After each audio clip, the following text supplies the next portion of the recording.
Pierre Hermé a eu tort, et oui.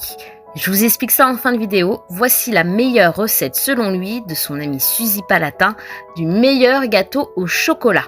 Je vous donne la recette. Il faut 250 g de chocolat, 250 g de beurre, 250 g de sucre, oui 250, et 70 g de farine. On fait fondre le chocolat, on ajoute le beurre, on remet au micro-ondes et on refait fondre. On ajoute le sucre et on ajoute en plusieurs fois la farine tamisée dans la préparation. On va casser 2 œufs qu'on va fouetter et qu'on va ajouter à notre préparation qu'on va encore fouetter. C'est parti, on met dans le moule et ça va au four pour 25 minutes à 150 degrés.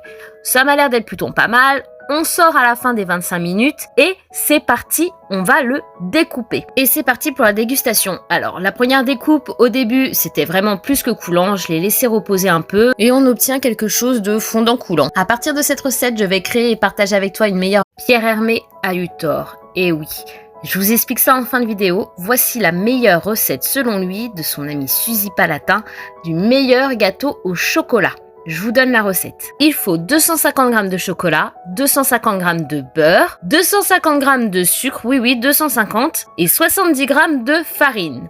On fait fondre le chocolat, on ajoute le beurre, on remet au micro-ondes et on refait fondre. On ajoute le sucre et on ajoute en plusieurs fois la farine tamisée dans la préparation. On va casser 2 œufs qu'on va fouetter et qu'on va ajouter à notre préparation qu'on va encore fouetter. C'est parti, on met dans le moule et ça va au four pour 25 minutes à 150 degrés.